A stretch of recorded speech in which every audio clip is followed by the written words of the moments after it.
তুমি সাজাই দিতে কইছো ভাই, একদম সাজাই দিছে। বন্ধুরা, আমরা যাচ্ছি বসুন্ধরা মার্কেটে কিছু কেনাকাটা করার জন্য, তো আমাদের সাথেই থাকুন। আমরা আজকে বসুন্ধরায় যাব এবং একটু ঘোরাফেরা করব, কেনাকাটা করব, খাওয়া দাওয়া করব, এই আর কি। আসসালামু আলাইকুম।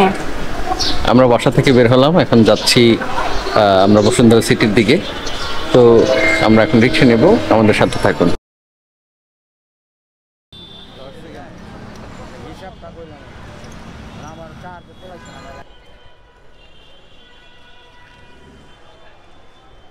আমরা চলে আসলাম বসুন্ধরায়, যাব মূলত একটা ব্লেজার সেট নেওয়ার জন্য আর অন্যান্য কিছু জিনিসপত্র কিনতে হবে। একটা ট্রাইপড, একটা ওয়্যারলেস মাইক্রোফোন, তো এটাও নিতে হবে। তো এই সব কিছু কিছু জিনিসপত্র নেওয়ার জন্য আসলে আসা এখানে। তো দেখি কি কি নেওয়া যায়। ব্লেজার খোঁজার জন্য প্রথমে আমরা উপরের দিকে চললাম। পরপর কয়েক রাত আমাদের ভালো ঘুম হয়নি, মাথার মধ্যে কেমন যেন ঘুরপাক খাচ্ছিল।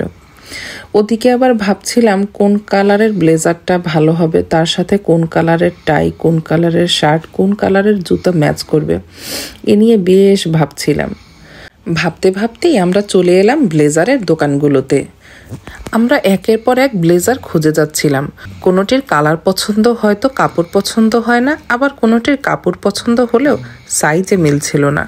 এভাবে একের পর এক দোকানে কত যে ব্লেজার দেখলাম। আমার বর তো এক পর্যায়ে ট্রায়াল দিতে দিতে ক্লান্ত হয়ে গেল। এক পর্যায়ে আমরা চলে এলাম জুতার দোকানে।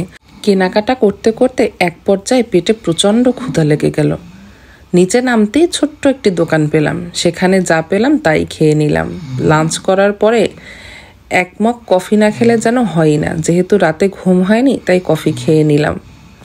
তুমি সাজাই দিতে কইছো ভাই, একদম সাজাই দিছে। আমরা সবাইকে ট্রায়াল করলে আমরা এখন সার্ভ করি। এটা পিছনে নিচে করছে না, মাইয়ে দেখা লাগবে নতুনটা। পুরানের লাগে পুরান। এই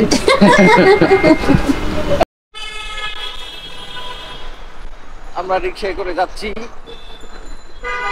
এখন আছি।